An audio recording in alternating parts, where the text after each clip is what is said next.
Hi, I'm Valerie Engelhart, and in this video I want to show you how you can go through some of your old paintings that might be sitting unseen, unloved, and bring some new life to them.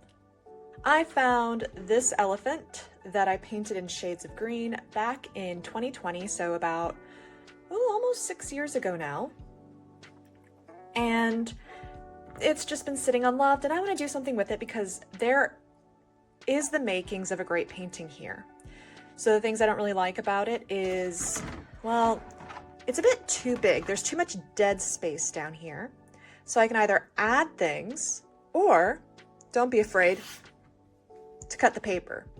It was painted on a 14 by 20 block of Arches. I think this was rough watercolor paper. And honestly, this was going to be some fruit bats.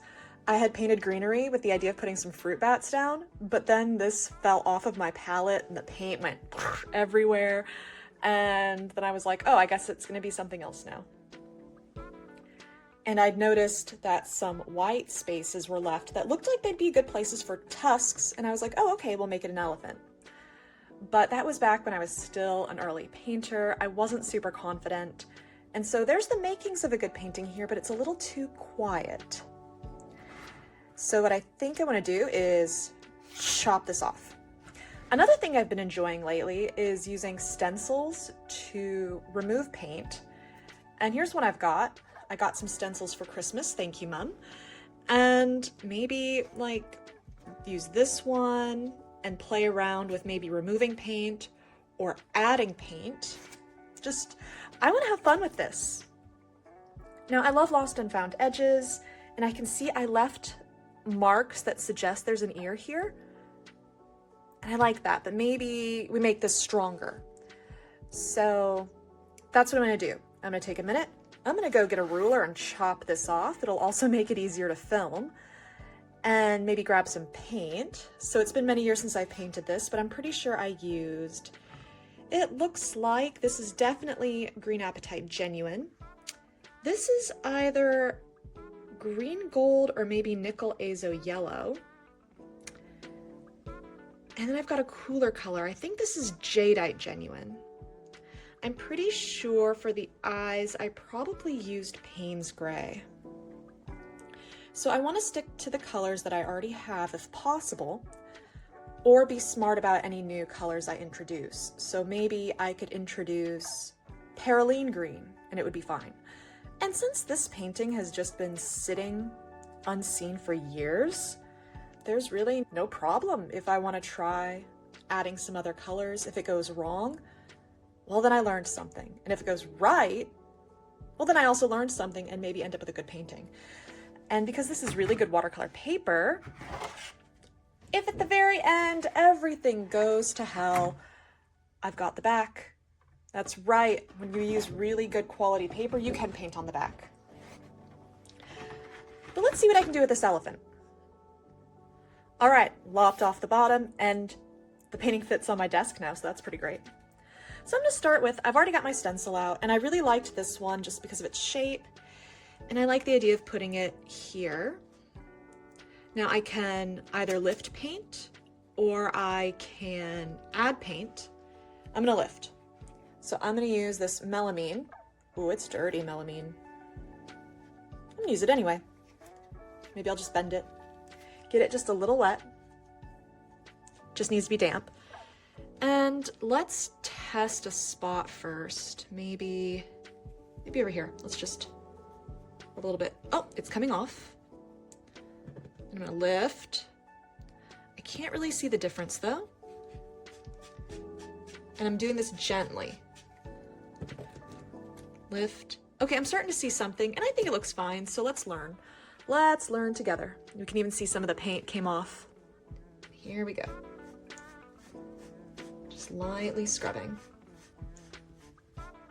Now, one downside to this is I am getting little balls of paper. This is cotton paper, and if you scrub it, luckily it is scrubbable, but too much scrubbing and you are gonna lift off a layer of paper.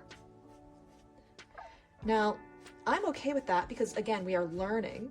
Sometimes you can even make shimmer on water using a craft knife. Who knows, maybe we'll do something with a craft knife. But at that point, you're either really confident or you're experimenting. And for this case, we are in the experimenting category and the confident category. Now this part's round, so I'm actually using a rounded stroke when I'm lifting this. And every so often, let's take a look at it. One thing I like about doing the lifting versus using gouache is it's gentler in terms of how it looks. It still has the paint underneath. This paint seems to be staining the paper. It's also, like I said, it's like 6 years old. I'm gonna keep scrubbing. I'm not gonna worry about these dots right now, if ever. And you can use painter's tape or like, not just painter's tape, like that white artist tape to hold this down. But I'm okay just holding it down with my hand. The eye is here. I don't want to remove the eye, so I'm being careful when I get near the eye. So the other thing about lifting paint is painting back on top of it is not ideal. It's not impossible, but I would avoid doing so for the most part. I might go in and put like some lines over it, like the wrinkles, but for the most part, you don't want to go and try and fill this back in. Once we are lifting the paint like this, we are committed. We're gonna find out if that was a good idea or not. Okay, I'm by the other eye, so I am lifting. I do want some of that here, but I'm being careful. Okay, not terrible. Not quite where I want it to be though. And I just broke off a little piece of my magic eraser. It might be a good idea to break off some more, but then I have to leave and grab it. And I don't really want to do that. I should have grabbed a clean piece before starting. The other thing you can do for scrubbing, here, I've got just a paper towel. I'm gonna just dab. And it's picking up a little bit of what's there. So I'm just pressing. I'm not rubbing at this point, just press and lift. Press and lift. Okay, do another look. Not bad. I want more definition here. So I've also got these scrubber brushes, and that's something you can use too. Just get it a little wet. And honestly, right now, this is working better than the magic eraser. But look, it's also picking up the paper itself. And because this is a good quality paper, it can handle scrubbing. But be careful, you don't want to scrub a hole in it, because you can do that. If I scrub too much, I could go right through this paper. So not all paper will accept such scrubbing. One way to find out. All right, let's see if that's any better. Oop, it shifted. That's okay. You know what? I think it's good enough. I think I'm gonna leave it. Remove my stencil, and I'm just gonna lightly, very lightly brush the little flakes off. All right, so we have this, and it looks good, but it could look better. And we'll probably get to a lot of that when we start adding some more shadows. So I'm gonna go grab, I think, Perine Green, and let's deepen some of these shadows.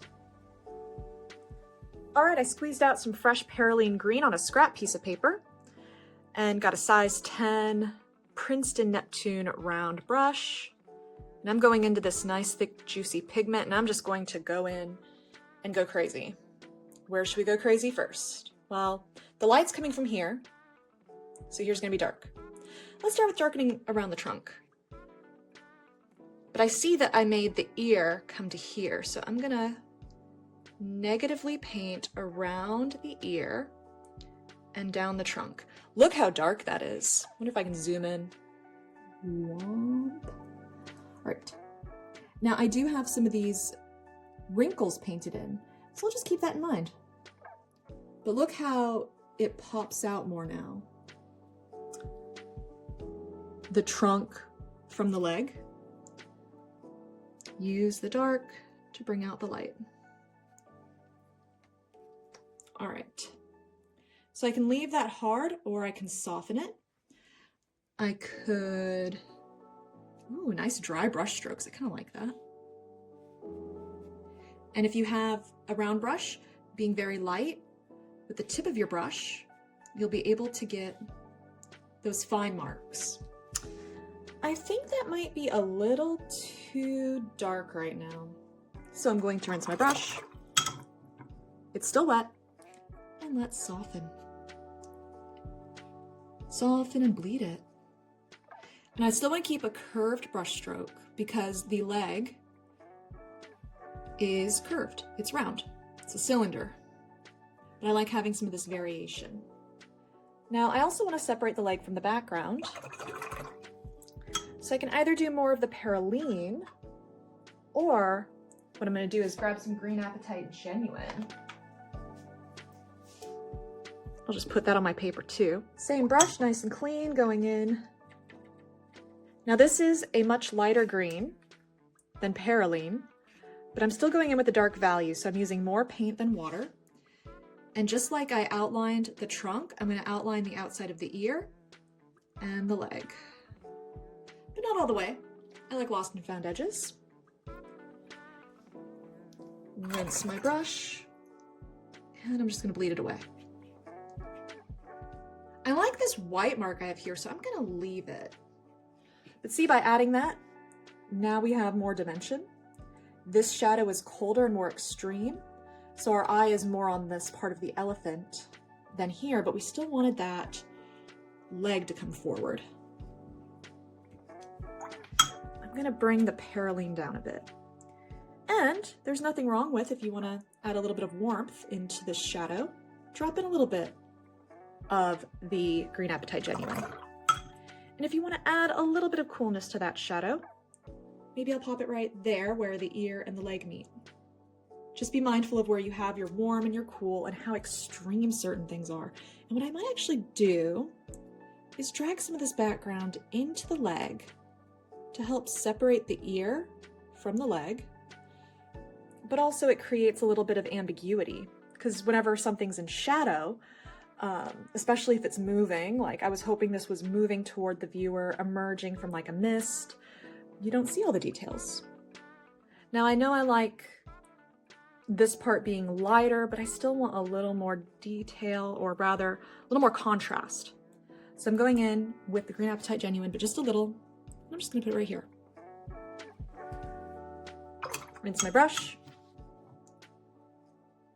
Just drag it down a bit. Some curved brush strokes. But this part's very cold and high contrast compared to here. So let's grab a little bit of the Perine Green. I'm gonna do it right where that tusk is, just a little. And maybe another dot right there. That area wasn't very wet. That's okay. Just add water. So right now it's looking a little bit like, why is all this here? Well, it's gonna look like that because that's where we focused right now. We're gonna have to bring things up because really this up here is our focal point. So let's do it, shall we? I've already got some Perine Green here. Let's go in with some more Perine Green. And here's the ear. I don't have the reference image for this anymore. So right now I am guessing based on all of the other elephant paintings I've done. And I'm just gonna leave those as hard marks. Why not? But I am gonna do like that. And by having my brush at the side and lightly skipping, I'm getting dry brush. Do you see the texture? So that's dry brushing. And that is great for creating like, well, rough texture. So like an elephant has that rough skin. So just by having a dry, and by dry, not bone dry, like fill it with pigment, but then lightly skip it, especially on the side, and you'll get this texture. I definitely want to separate it a bit more here too. Water, Perine Green. Let's find the shape. So this is negative painting, so I'm painting around the face and the tusk. But I don't want to paint a whole outline, so I'm just going to do that. But here, I did all the dry brushing. Well, here I'm going to soften. I'm going to keep it light, loose, and watery. I think I want to drop a little bit of the Green Apatite Genuine up there. Cool. Now I already had a lot of contrast, or what was a lot of contrast for me at the time. I'm actually going to go in with the Green Apatite Genuine, pick that up. I'm going to the end of the ear here, and just lightly rinsing. I've got all of this dry brush right here, so down here, let's keep it a little looser, a little wetter. I've got a lot of neat pigment right there. I went in a little too strong, so I'm just going to lift that off. And rinse. Maybe soften right here. Pop in a little paint. Lift this a little more. Went in too neat. And of course, this looks really dark right now. Watercolor does dry paler.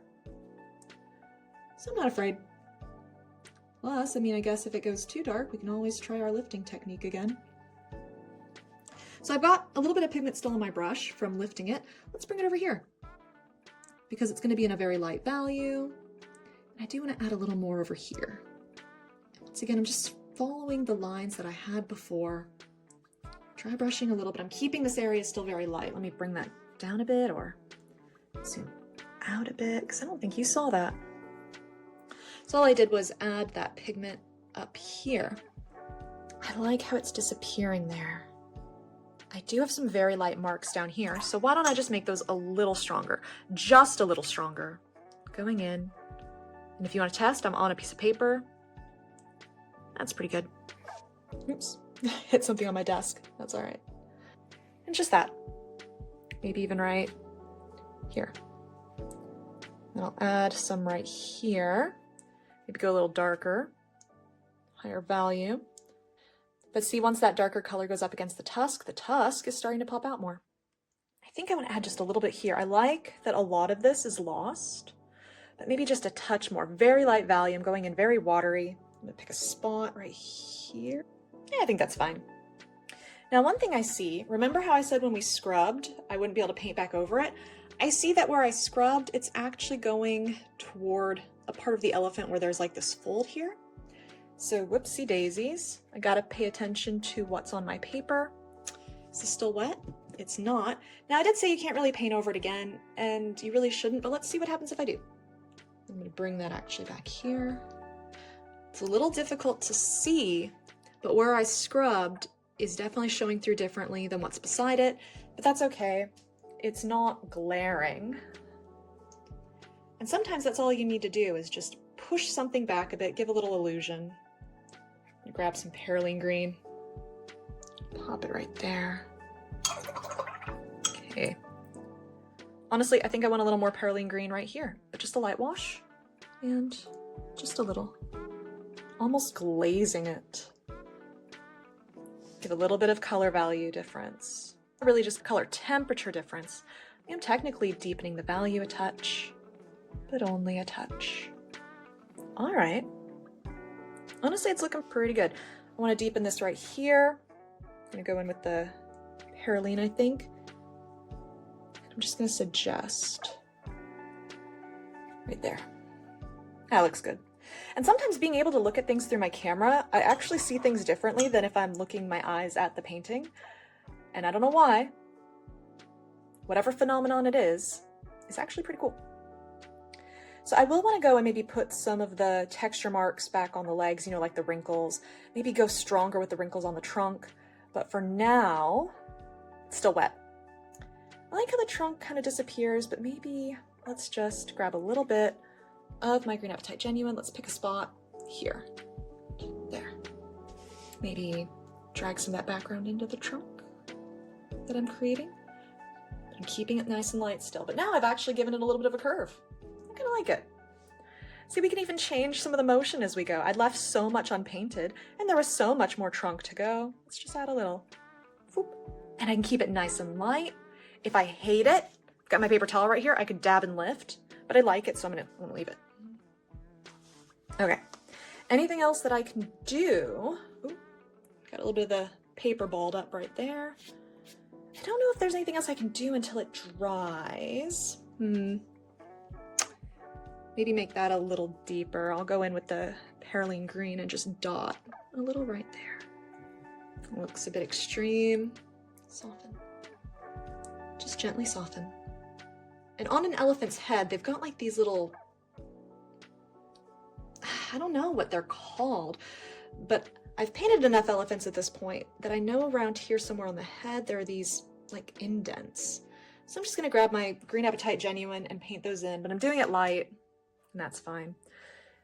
I think everything else for now is okay. I will want to go in and confidently bring out some wrinkles, and then maybe have fun with some shimmery paints. But this looks like a good stopping point. I really need to put my brush down. I need to do it. I'm gonna do it. I'm gonna let this dry naturally, and then we'll come back and see what else we want to do. All right, painting is dried. I've come back. So everything dried naturally, and I like this watermark here, and everything dried paler in a way that I was hoping for. This area stayed nice and dark. Love it. Okay, so earlier I scrubbed this out of the face of the elephant, and I like it overall, but we've got a three-dimensional looking form, and then this mandala flower looking thing is really flat. So let's give it a little bit of depth and dimension. So I'm just taking a little bit of my Green Apatite Genuine, testing it because I want it to be light. I'm going to be glazing at this point. Now, I did say earlier that when you paint over the marks like this, the scrubbing, it's going to be clear that that scrubbing existed. And in this case, that's great because we want this to exist. I don't want to cover it to hide it. I want to glaze it to give it depth. So let's find just some roundness in the head. The watercolor does dry paler, so I'm actually going to go a little darker. Doesn't look much darker. Let's pop a little more. There. And all that's done now is, now this isn't so stark. And because this area is lighter, this area is darker, it's giving like it's curving away from us. And I might do that in a couple other spots, like down here, maybe just a little there, here. So right here, I can see that before I'd painted a shadow and then scrubbed it out. So why don't I just reapply the shadow a little bit.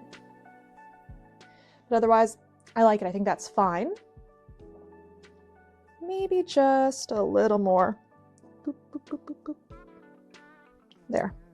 And maybe just right here, actually. And this area was already white. These were just white gaps that were left when I did the original painting. So that's fine. Yeah, that's fine. I'll leave it. And so now, honestly, I'm pretty happy with the whole thing overall. But let's put in some more confident wrinkles. So I'm going in, this is a size 2 rigger brush. The brand is Mimic, but any size 2. Any rigger brush, liner brush, even a round brush. I just like that it's really long, and I'm gonna hold it back to the middle, and I'm getting a dry brushing effect. I don't know that I want that though. Having some is fine, but I don't want all of it to be dry. And I see that there are some marks where I painted some before, so I'm gonna actually go in and make some of these darker. Now, that's looking pretty severe, right? Almost cartoony. Damp, round brush, and I'm gonna soften some of these lines. I'm not rubbing them out to make them disappear, but I'm softening some of them. And then if I want to add in more shadow, I still have plenty of paint in my rigger, and I'll just dot it. And I'll do the same up here, because there really should be some on the ear. But because this one's in a lot of sunlight, I'm just adding a few. Pick up more pigment. Let's do the same to the other side. And I'm just following the lines I already made before. So I don't need to really make anything up. I'm just strengthening what's already here. Damp brush. And just soften some of these lines in a few spots. Okay, let's see. Let's do, up here at the top of the head is still too damp, so I don't want to work on that.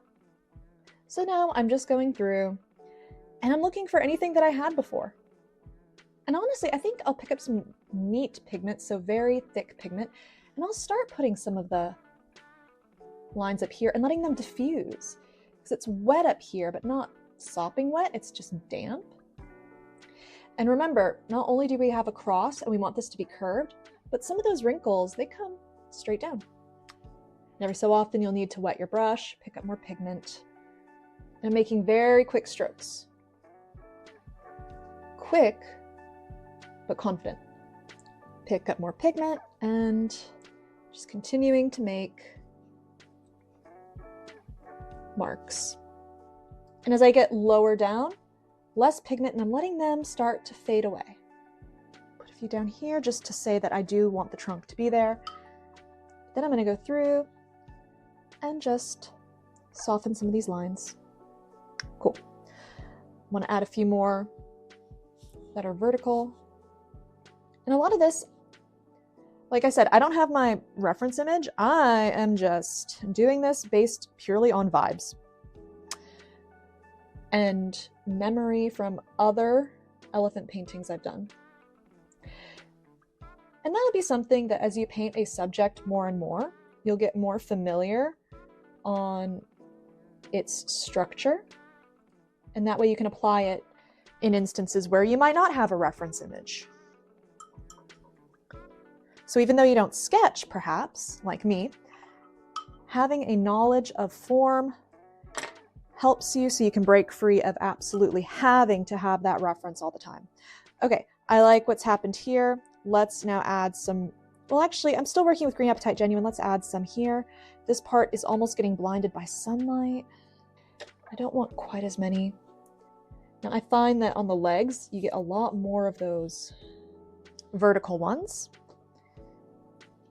But because this is in the sunlight, I am going to soften this one far more than I softened these. But I still want, notice even if I'm softening, that line is still there. It's not all dissolving, and that's what I want. I want there to be a line, just a little fuzzy.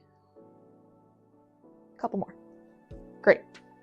I'm gonna rinse my brush. I'm gonna come on this side now. But this side's really dark. I want to work with the Perine Green. Pick it up. Same thing. Start with some vertical lines, although they're not quite vertical because that leg's coming at an angle. So diagonal, but keeping it straight, going along the form versus rounding it. So some that are straight, let's do some that are rounded. And even though the leg isn't painted here, just by having some of these lines, I can suggest where the leg would be. And then just soften some of them. All right, I don't like that I've got almost a checker pattern over here. I made things too even. So scrub, I'm using the heel of my brush, scrubbing it away.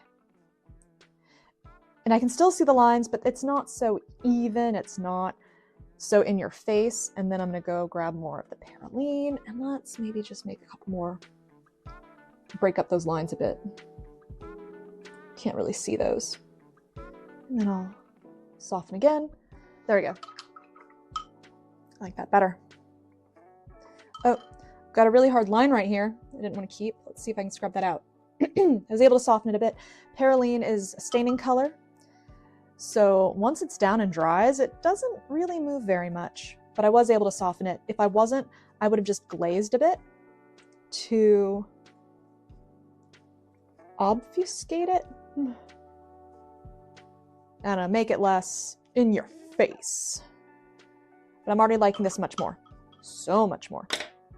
And then by doing this wrinkles on top of this medallion, it's showing that that light is disappearing there regardless of what was there before. It makes it seem like this symbol is more on the elephant itself and not just floating on top. Got a lot on my hand there. Probably need to do a manicure. All right, so I'm about ready to wrap this up. I'm already a lot happier with this than I was at the beginning. And there's all sorts of other things we could do. One of my favorite things to do is grab some like watercolor ground and add texture. Or if you wanted this to be gold, add gold paint. Or like somewhere around here, I've got some iridescent topaz. This would look lovely together. But I think that that would flatten this, and I like kind of that misty look. So what are we gonna do? Let's finish up with some gouache. I've got just some gouache. You can tell I use a lot of it. And I save like jar caps and I wiped it out really quickly so that there's no dust or cat hair. I'm just gonna squeeze a little fresh. I like to work with fresh paint. All right, fresh pigment. I've got my rigger brush and I'm just going to pick that up. And let's see, where do I want to start? Yeah, let's do the head. Too dry. I like some dry brushing, but I want this to glide. And so this is to put in some more wrinkles, but these ones are going to be white.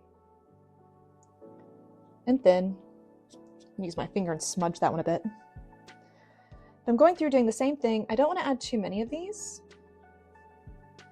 And white gouache will show up best on a dark area.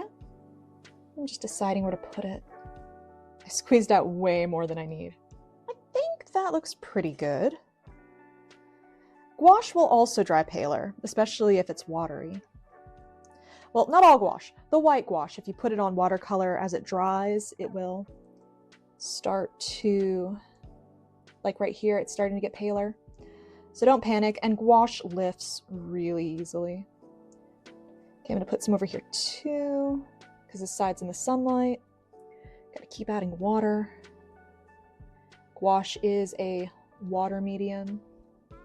And if we wanted to add maybe just a little bit up here to cause some differentiation from the ear to the background, we can, just to separate it a bit. I don't know that I like that as much as I like just how it was, but it's something you can do. Add a little bit there. And maybe a little bit right there, just a little bit's catching the light.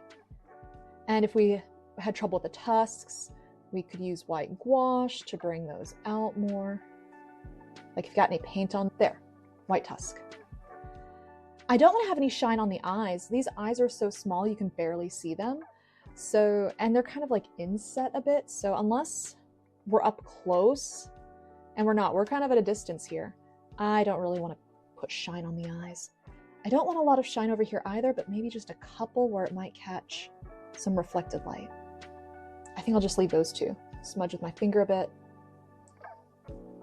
All right, I think I went a little more down on the trunk. And of course, because this area is lighter, the white is not going to show up as much, but even sometimes just a little bit of a difference. That's all you need. Or it just doesn't show up at all and then, well, no harm. All right, is there anything else while I'm staring at it? Maybe because the light's here, I'll put some light around some of these wrinkles. Oops. Oh, look at that. I put my hand down on wet painting. Don't do that. I mean, yeah, I just did that, but I shouldn't have done it either. A little bit right here. And so oftentimes it'll be like, oh, it's done. Take a step back. You want to add something, but beware of going too far. Though, if you're going to go too far, doing it on a painting that was just sitting, forgotten, it's a great painting to do that on. All right, I think I'm gonna call it here. I hope this helped you. I would love to see if you use any of these techniques to rework any of your old paintings. So you can tag me on Instagram at valerie.engelhart because I would really love to see what you make. And if you like this video, press like so I know to make more like it. And if there's any techniques you want to see or any subjects you want me to paint, let me know in the comments because I'm always looking for new videos to make to help you out. So anyway, thanks so much for joining me today. I'll see you next time. Bye.